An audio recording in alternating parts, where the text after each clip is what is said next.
Je veux dire seulement aujourd'hui que Reims, Hoy quiero decir solamente que Reims, Caillois y Michaud han llenado mi juventud y ahora los reencuentro en una noche de mi vida. Esto es la poesía. Es así como sucede la poesía. Y es así como la poesía perdura y dura. Inclusive a través de la triste miseria de la memoria humana.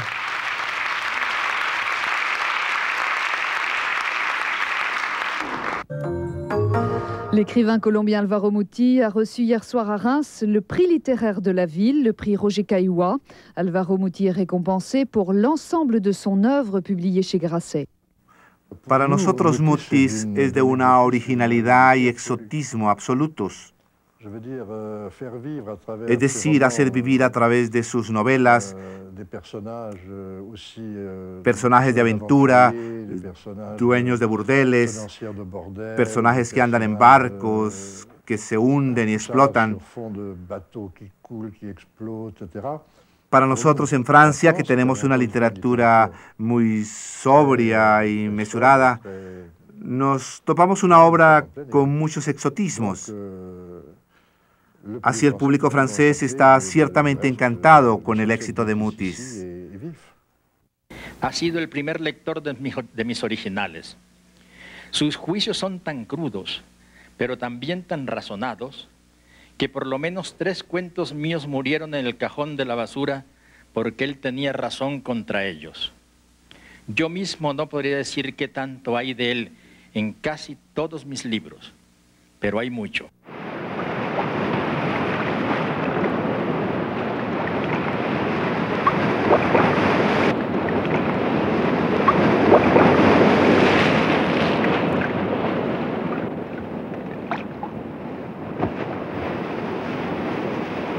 Antes de zarpar, el gaviero pasó por la casa de Obregón.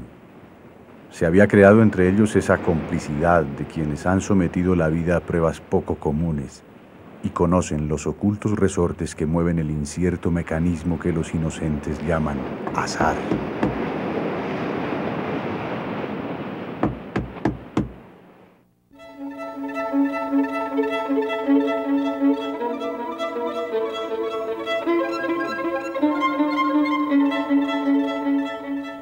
Cuando relato mis transhumancias, mis caídas, mis delirios lelos y mis secretas orgías, lo hago únicamente para detener ya casi en el aire 2 o 3 gritos bestiales, desgarrados gruñidos de caverna con los que podría más eficazmente decir lo que en verdad siento y lo que soy.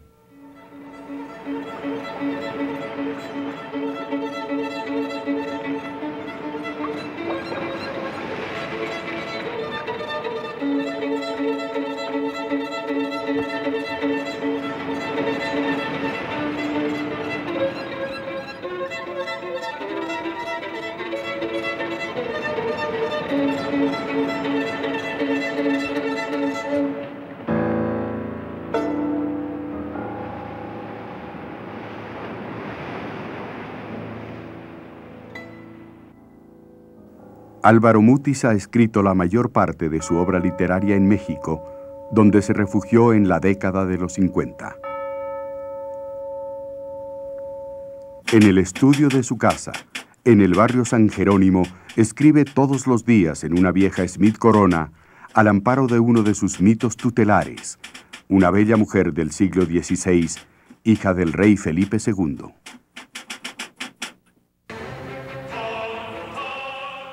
Mi gran amor, la infanta Catalina Micaela, y que cada vez me asombra y cada vez me parece más bella, más coqueta y más peligrosa.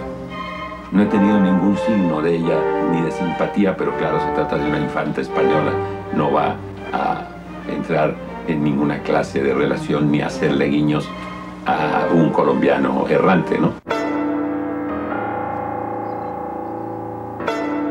El poeta y novelista colombiano necesita para su oficio de escritor el olor de la platanera, que lo traslada a su infancia en la hacienda cafetera de la familia en las montañas de Colombia.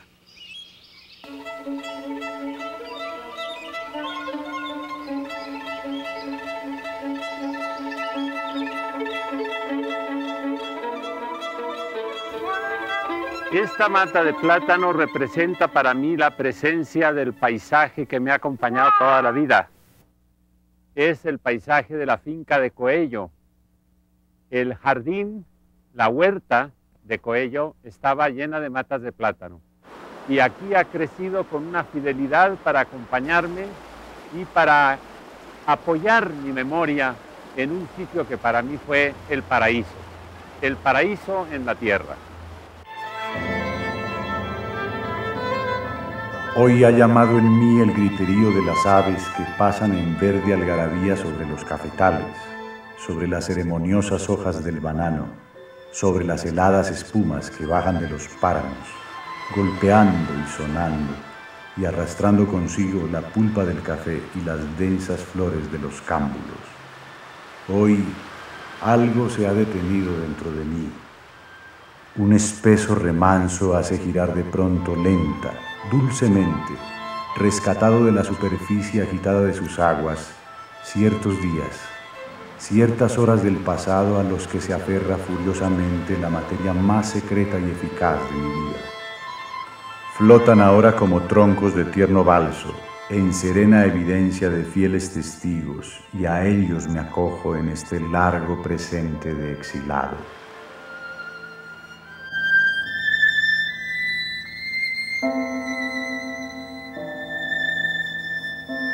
Nació en Bogotá en 1923 y pasó su infancia en Bruselas, donde su padre era diplomático.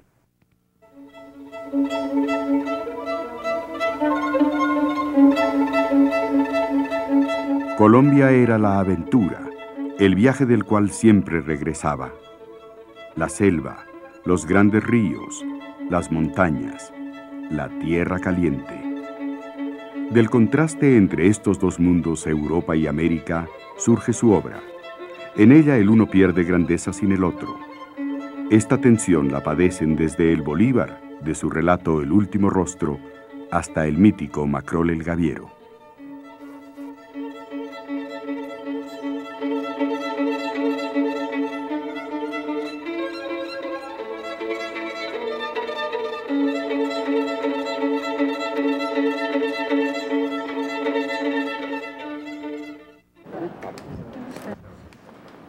Buenas tardes, ¿cómo están? Con el permiso. Decía Marcel Proust que lo que vivimos entre los 6 y los 11 años, o los 8 y los 12 años, ya no recuerdo, es el único trozo, el único sector de nuestra vida en donde hemos percibido todo, disfrutado todo, y que eso queda como la única experiencia verdadera. Después nos volvemos adultos, quiere decir, nos volvemos tontos, nos volvemos maliciosos, y viene la lucha por la vida y nos hace generalmente malos, y se pierde la inocencia maravillosa de enfrentarse a la belleza de las cosas. Entonces, para mí el recuerdo de Coello es el recuerdo de algo muy hermoso.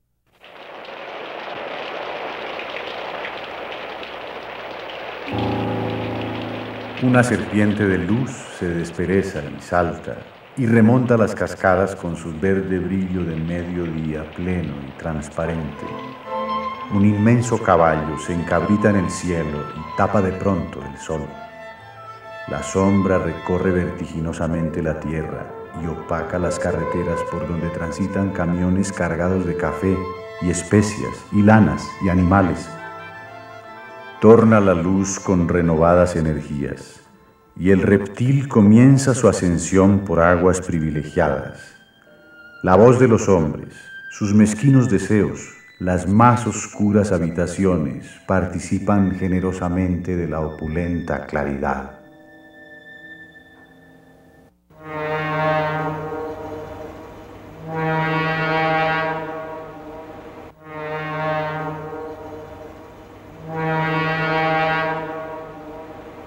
Cuando yo ya notaba que nos íbamos a Colombia, no era todos los años.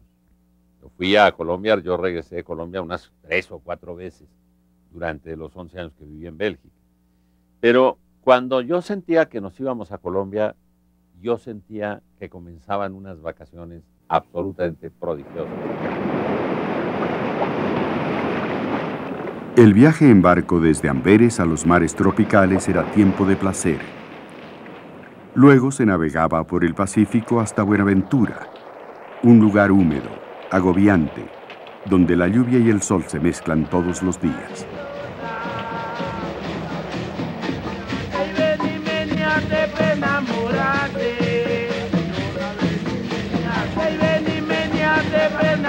Pero el viaje de Buenaventura a Cali en el ferrocarril es difícil, porque era la entrada a Colombia, a la Colombia paradisíaca, maravillosa, las flores, los olores, el verde, las inmensas proporciones, porque lo que más impresiona a alguien que llega de Europa, en América Latina y en Colombia particularmente, son las proporciones del paisaje, la cordillera, la inmensidad de las montañas, los ríos caudalosos que pasan mugiendo allá abajo en las cañadas.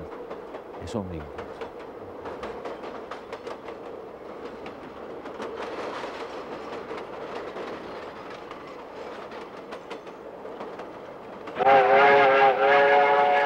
Desde la plataforma del último vagón has venido absorta en la huida del paisaje. Si al pasar por una avenida de eucaliptos advertiste cómo el tren parecía entrar en una catedral olorosa a tisana y a fiebre, si llevas una blusa que abriste a causa del calor, dejando una parte de tus pechos descubierta, si el tren ha ido descendiendo hacia las ardientes sabanas en donde el aire se queda detenido y las aguas exhiben una nata verdinosa que denuncia su extrema quietud y la inutilidad de su presencia, si al orinar dejaste sobre el rojizo balasto la huella de una humedad fugaz lamida por los gusanos de la luz, si el viaje persiste por días y semanas, si nadie te habla y adentro, en los vagones atestados de comerciantes y peregrinos, te llaman por todos los nombres de la tierra, si es así, no habré esperado en vano en el breve dintel del cloroformo y entraré amparado por una cierta esperanza.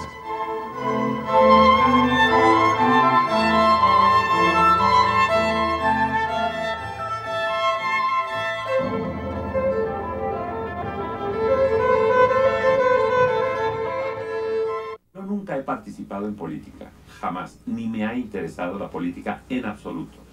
Estoy de acuerdo totalmente con Borges cuando decía que la política era una de las formas de la superficialidad. Que el último hecho político que en verdad me perturba y me conturba y me sigue motivando y moviendo a investigarlo. La caída de Constantinopla. La caída de Constantinopla en manos de los infieles en 1453.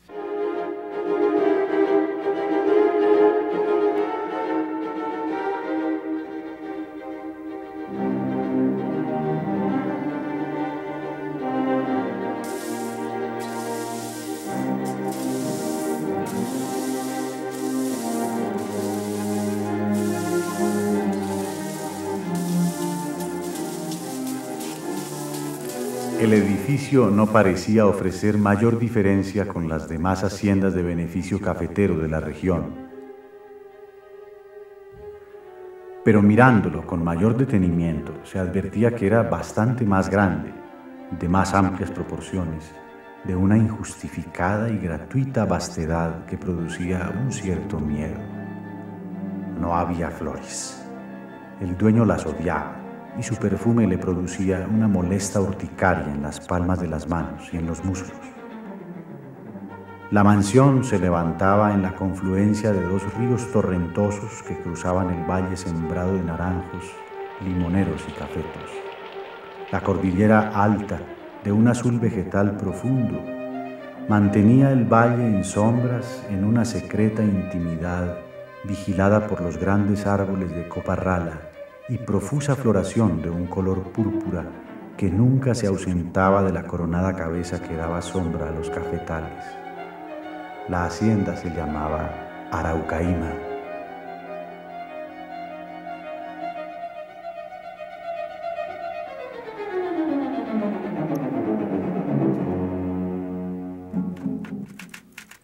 La memoria de los días en Coello, la errancia y la soledad han acompañado a Mutis a lo largo de su vida y su obra. Una soledad que comenzó cuando, siendo un niño de 9 años, perdió a su padre. Una muerte que lo marcó para siempre. La primera impresión cuando me comunicó mi abuela materna que mi padre había muerto fue de que mi padre me había fallado, me había traicionado, se había ido y me había dejado. Lloré terriblemente, no por la muerte de mi padre, sino por la soledad que empezaba a sufrir.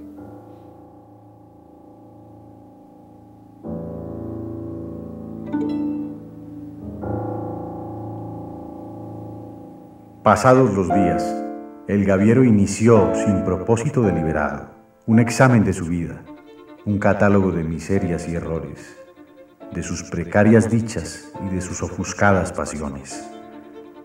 Se propuso ahondar en esta tarea y lo logró en forma tan completa y desoladora que llegó a despojarse por entero de ese ser que lo había acompañado toda su vida y al que le ocurrieron todas estas lacerías y trabajos.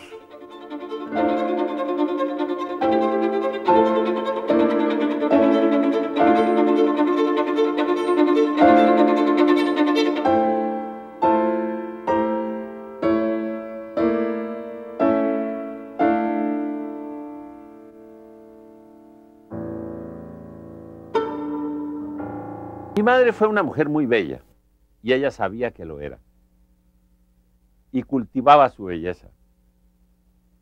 Y al mismo tiempo, junto a esto, era una mujer con un sentido de su disponibilidad frente al mundo y de su independencia como ser humano muy marcada.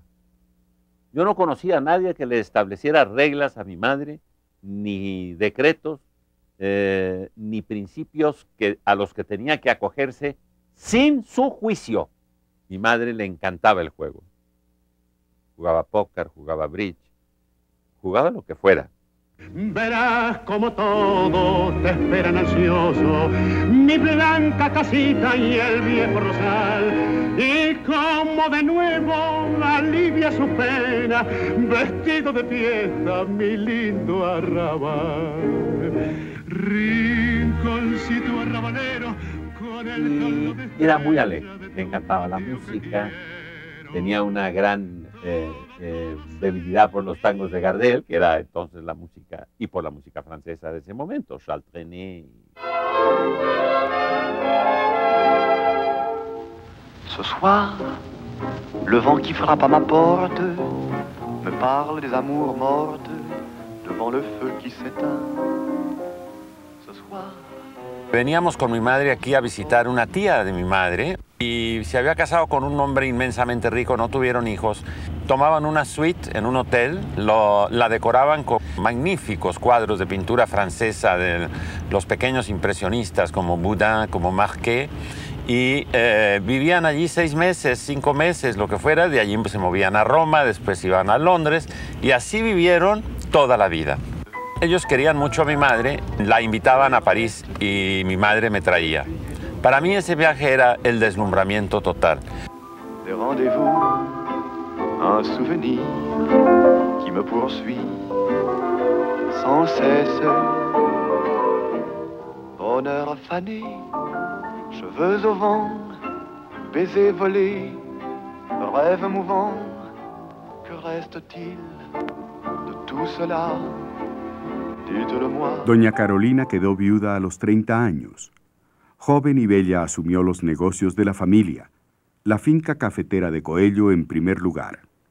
Bélgica, Europa, la vida diplomática quedaban atrás para ella y sus 2 pequeños hijos, Álvaro y Leopoldo Mutis.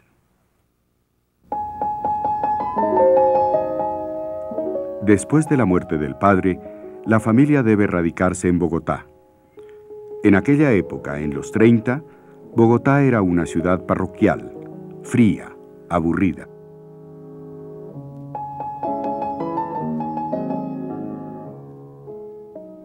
recuerdo muy bien que le dije a mi madre, mamá, pero ¿nos vamos a quedar aquí? Yo no quiero quedarme aquí. Yo quiero regresar a Europa. Me dijo, no, eso tienes que olvidarlo. Totalmente.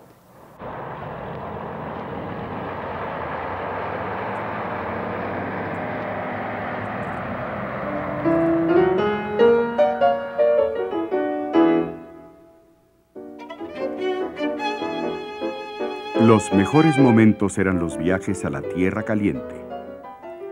Los tejados de zinc, puentes metálicos oxidados, objetos inútiles que sirvieron alguna vez para algo, el trópico que todo lo perturba y carcome, se quedaron en la memoria del joven Mutis.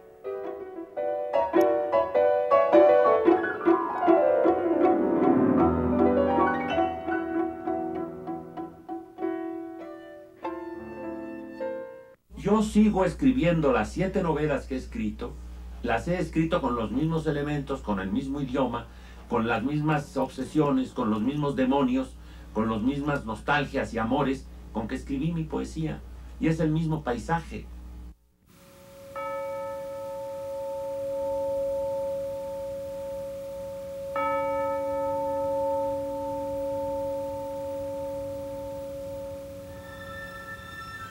Esta noche ha vuelto la lluvia sobre los cafetales, sobre las hojas de plátano, sobre las altas ramas de los cámbulos. Ha vuelto a llover esta noche un agua persistente y vastísima que crece las acequias y comienza a henchir los ríos que gimen con su nocturna carga de lodos vegetales. La lluvia sobre el zinc de los tejados canta su presencia y me aleja del sueño hasta dejarme en un crecer de las aguas sin sosiego, en la noche fresquísima que chorrea por entre la bóveda de los cafetos y escurre por el enfermo tronco de los balsos gigantes. Ahora de repente, en mitad de la noche, ha regresado la lluvia sobre los cafetales y entre el vocerío vegetal de las aguas me llega la intacta materia de otros días, salvada del ajeno trabajo de los años. La familia de doña Carolina, la madre de Mutis, provenía de Antioquia, tierra de cultivadores de café, mineros, comerciantes, fundadores de pueblos imposibles clavados en las montañas. A Álvaro Mutis y a su hermano Leopoldo los llevaron por un tiempo a Manizales para estudiar. Qué buena esta reunión familiar para recordar los años de la juventud que pasó aquí Álvaro con nosotros, ¿no les parece? Claro, estuvo maravilloso. Y nosotros con Carolina, que mi mamá era tía de Carolina.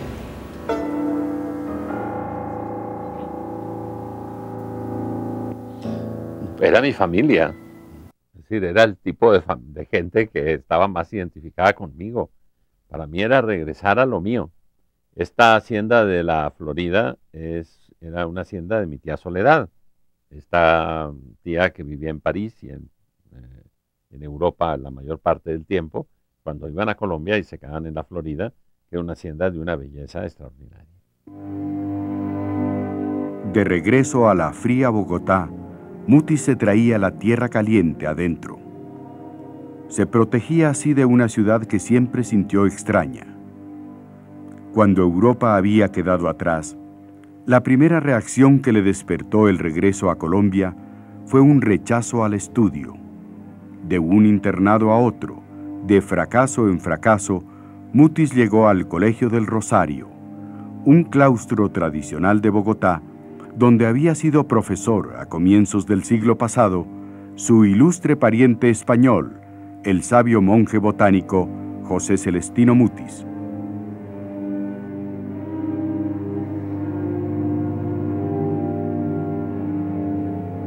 Había en el claustro una excelente biblioteca.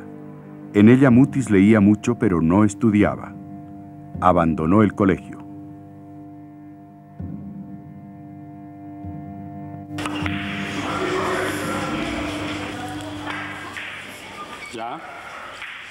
Ya siempre he dicho, es una frase que está repetida hasta la saciedad, que entre el billar y la poesía acabaron con mi cartón de bachiller.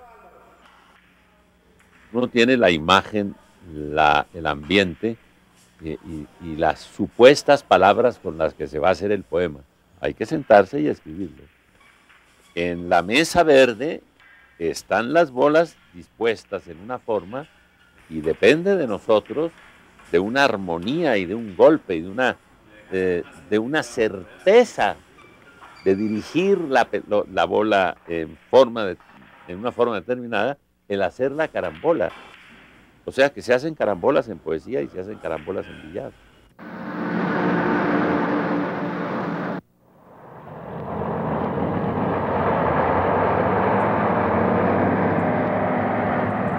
Álvaro Mutis hizo su primer viaje solo como adolescente en una chiva que llevaba cebollas de la finca de su madre y pasajeros a Cali. Fue su primer contacto con la vida de las cantinas y cafés, su primera experiencia en un burdel.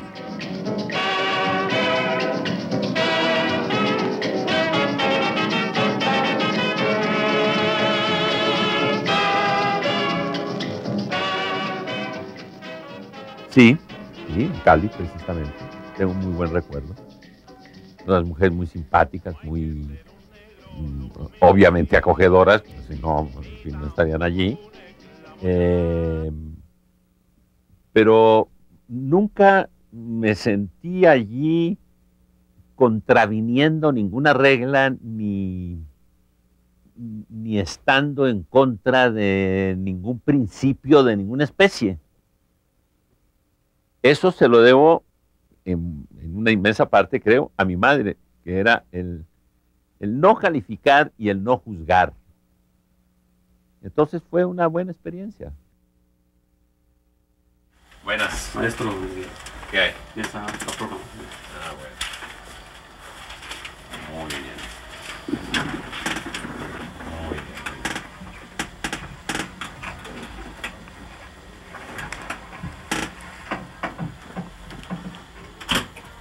Esta es la emisora HJCK, El Mundo en Bogotá.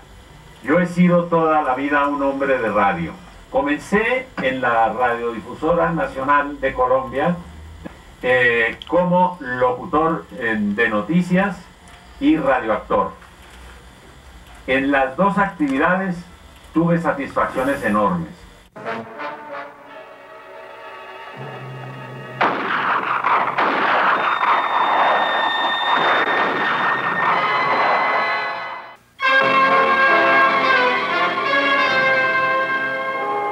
De abril de 1932, mientras Al Capone esperaba ser trasladado a la penitenciaría del Estado. Años después de su trabajo como locutor en Bogotá, Álvaro Mutis volvió al micrófono. Fue contratado en Los Ángeles para narrar la famosa serie de televisión norteamericana Los Intocables. Su voz se escucha a lo largo de los 150 capítulos de la historia. Cuya tarea había sido llevar a cabo las órdenes de Capone. El propósito, resolver el caos creado por el trono vacío. Sin embargo, en las subsiguientes semanas el imperio sufrió una serie de rudos e inesperados golpes. Por primera vez desde la matanza del día de San Valentín, Chicago se vio estremecido por guerras entre ampones.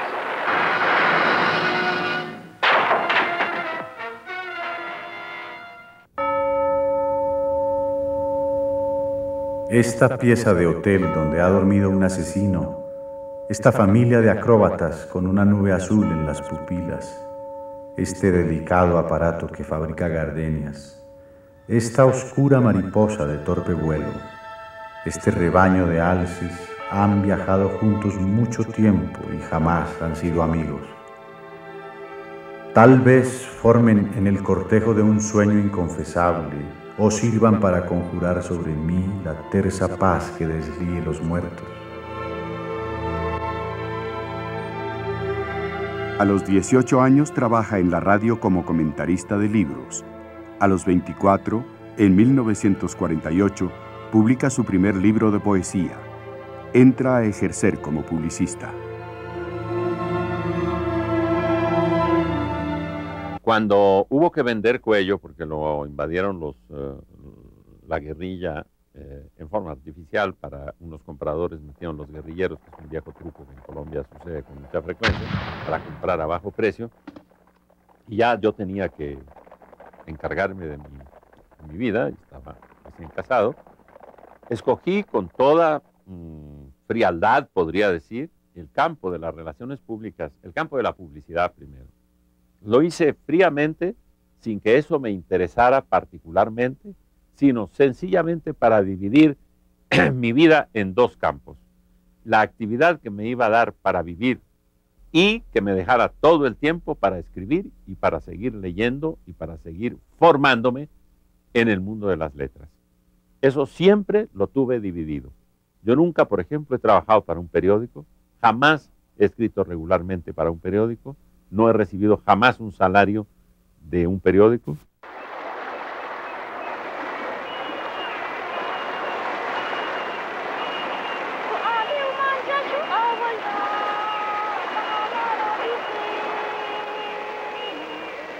Mutis recorre toda la geografía colombiana, obligado por su trabajo, primero en una empresa cervecera, luego en una compañía aérea, después en una petrolera.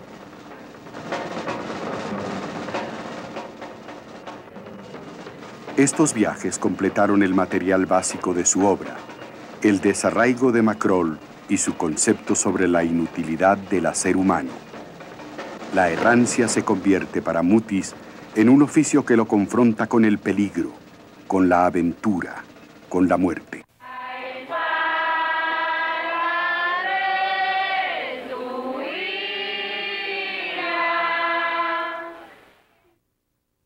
Suspendió el gaviero en forma abrupta el relato de sus cada vez más precarias andanzas y se lanzó a un largo monólogo descosido y sin aparente propósito, pero que recuerdo con penosa fidelidad y un vago fastidio de origen indeterminado. Porque al fin de cuentas, todos estos oficios, encuentros y regiones han dejado de ser la verdadera sustancia de mi vida, a tal punto que no sé cuáles salieron de mi imaginación y cuáles pertenecen a una experiencia verdadera.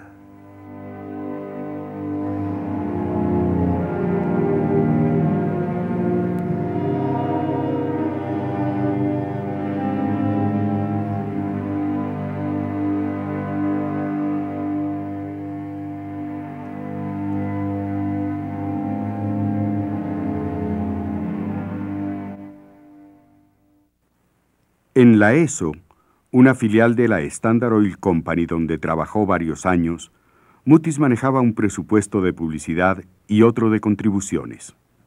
Dispuso ilegalmente de estos dineros, los manejó como si fueran suyos y fue demandado por la compañía. No fui esa especie de Robin Hood que algunos imaginan, dice Mutis. No estaba en el plan de quitarle a los ricos para darle a los pobres, pero parte de ese dinero sirvió para quijotadas culturales.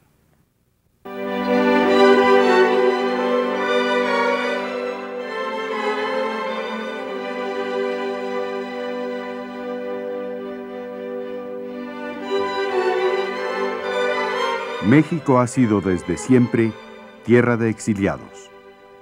Ha acogido a algunos tan famosos como León Trotsky, aquí recibido por sus amigos Frida Kahlo y Diego Rivera.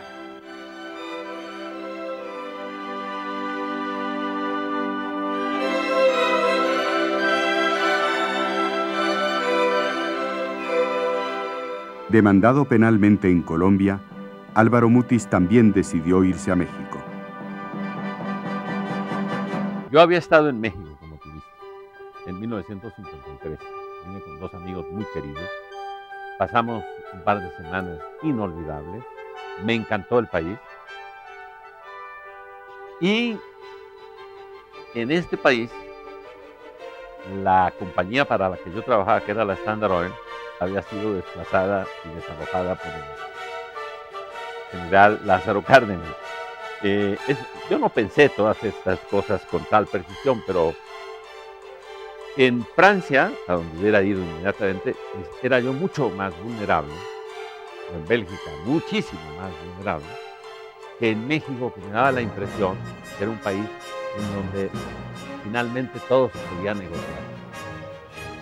Por eso vine a México. Y México me dio la razón, y aquí estoy.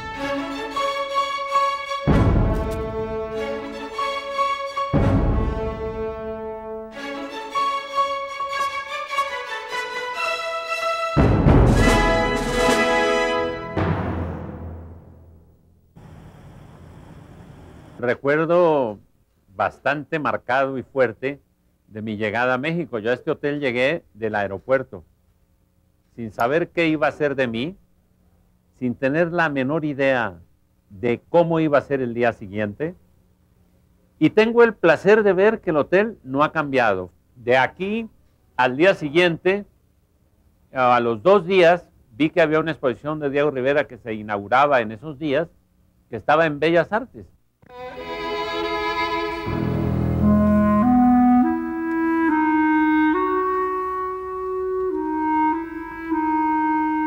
Diego Rivera atraía entonces a los pintores de América Latina. En esa exposición Álvaro Mutis se encuentra con su amigo el pintor Fernando Botero y su primera esposa Gloria Sea. Ellos lo llevan a vivir a su casa. Yo a Mutis lo había conocido antes, había leído sus obras desde los principios, digamos, del año 50, ya conocía su obra. Después, cuando regresé de Europa, lo conocí en Bogotá personalmente, nos hicimos amigos. Pero la amistad verdadera empezó cuando él vino a vivir a México en el año 56 y se quedó en mi casa. Creo que se quedó algo así como 1 mes y medio, 2 meses, no me acuerdo. Entonces, pues, ahí tuvimos una gran amistad. Teníamos un grupo de gentes como José de la Colina, Antonio Montaña, bueno, Carlos Fuentes también en ese momento estaba ahí, Antonio Sousa, etc. Recuerdo con la cosa de hablando siempre de viajes imaginarios. Me acuerdo que su escritor favorito en ese momento era Joseph Conrad, que nos hizo, a todos del grupo nos hizo descubrir a Conrad. Todos leímos a Conrad con gran entusiasmo. Yo hasta pinté un cuadro que era un homenaje a Conrad, malísimo el cuadro, pero lo pinté. Total, que bueno, era toda una pasión muy simpática en esos años por los viajes a través de Mutis, que nos hablaba de tantas, nos hizo descubrir muchas cosas, porque es un hombre, desde luego, una enorme cultura pues es un lector insaciable. Total, que bueno, para mí fue me enriqueció muchísimo ese contacto con Álvaro. Con Fernando hemos vivido experiencias inolvidables. En su casa, aquí en México, viví acogido por él en momentos muy difíciles de mi vida, con un calor y una generosidad que no podré olvidar. Fernando Botero es un ser muy singular. Fuera de ser un extraordinario pintor, es también un magnífico lector. Cada vez que me pongo enfrente de este cuadro, Fernando está presente, mi gran amigo, con quien he compartido momentos maravillosos de la vida y momentos también bastante dramáticos. Me parece que en aquel entonces nosotros teníamos la necesidad de un vendedor, un gerente de ventas, que encabezara nuestro departamento de ventas de cine y minutos. Y creo recordar que desde el primer encuentro quedé fascinado con la personalidad de Álvaro Mutis. Producciones Barbachano Ponce reunió en un momento dado a todo el talento de México. Igual trabajaba con nosotros Octavio Paz, que Gastón García Cantú, que José Emilio Pacheco, que Elena Poniatowska, que Álvaro Mutis, que Gabriel García Márquez, que Carlos Fuentes.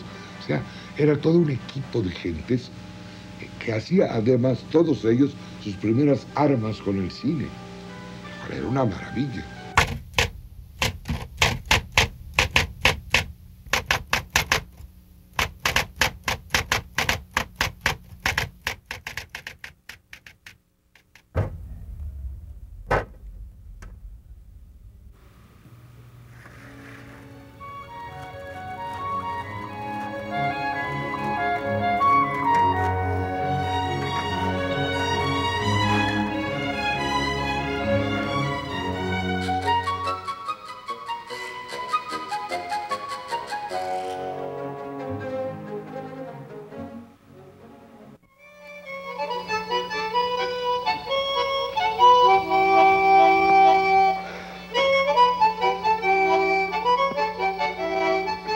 El destino llevaría a Álvaro Mutis a escribir su primera obra en prosa sobre la legendaria cárcel de la capital mexicana, Lecumberri, llamada también el Palacio Negro.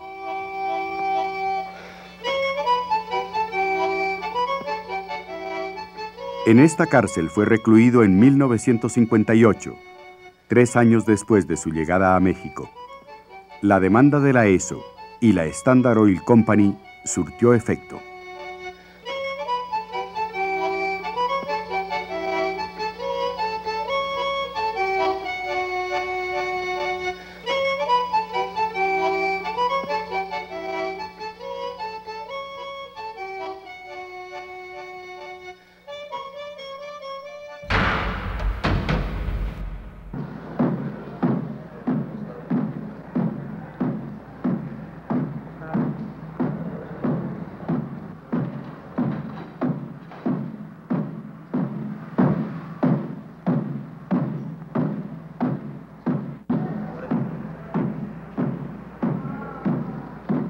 Este imponente edificio, tan bellamente restaurado, alberga hoy el Archivo General de la Nación Mexicana y fue el Palacio Negro de Lecumberri, una de las cárceles más grandes, más sólidas y más seguras del mundo, construida por don Porfirio Díaz sobre los planos de la cárcel de Burdeos, que era entonces la más perfecta según los técnicos.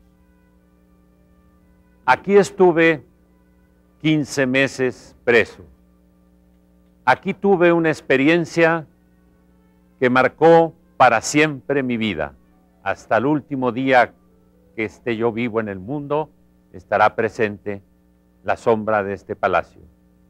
Pero también me sirvió para que el personaje Macrol el Gaviero, que estaba presente en mi poesía, pasara a ser un hombre de carne y hueso, un personaje de novela y un personaje que tiene su propio presente, su propia tragedia, sus propias dichas. Macrol el Gaviero, presente en mis novelas, nació en cierta forma como personaje de novela aquí. La cárcel estaba compuesta, y sigue estándolo como archivo, de las llamadas crujías, que reunían las celdas, y cada crujía tenía una letra y estaba destinada a un tipo de delito. Los asesinos, los homicidas en una, los ladrones en otra, los traficantes de droga en otra. Era un infierno inolvidable y muy difícil de imaginar para quienes estaban libres en la calle. La cárcel de Lecumberri albergó artistas, albergó héroes, albergó criminales y albergó mucha gente anónima y mucha gente inocente. Estas crujías han visto el dolor humano como tal vez pocos lugares en el mundo lo han podido percibir tan cerca y tan terriblemente presente.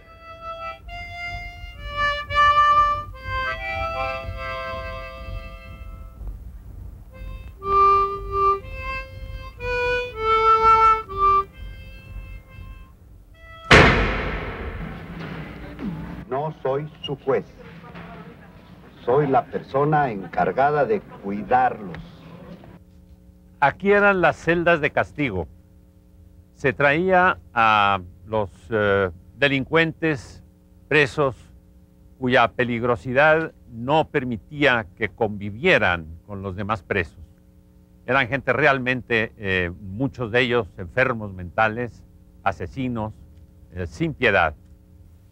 Aquí acompañé a Luis Buñuel, mi querido amigo, que tenía gran curiosidad de ver este lugar, y las autoridades de la cárcel tenían mucho miedo que pudiera pasar algo. La humanidad de Luis era tan densa, tan auténtica, que los presos estaban felices de conversar con él y dialogaba con ellos con una naturalidad impresionante. Eso fue una lección que me sirvió mucho después en mis libros para saber que nosotros no somos jueces de los hombres, ni debemos jamás juzgar a los hombres. Fue la lección que me dio Buñuel. Estos son hombres, punto.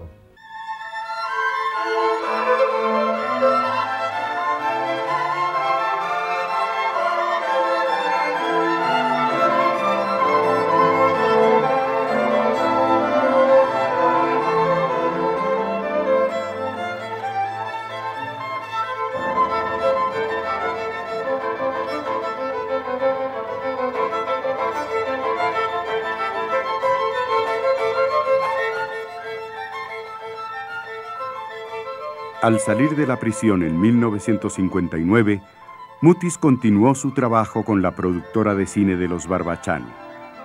Luego, durante 23 años, recorrió América Latina trabajando para la 20th Century Fox y la Columbia Pictures.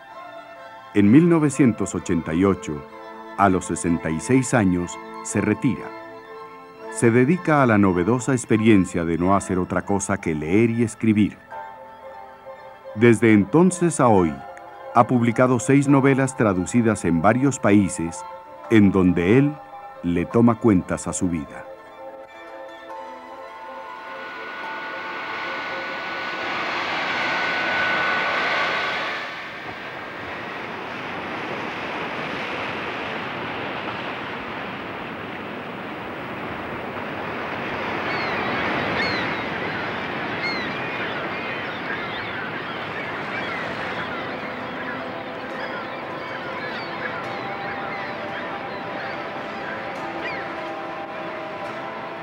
Soy el desordenado hacedor de las más escondidas rutas, de los más secretos atracaderos.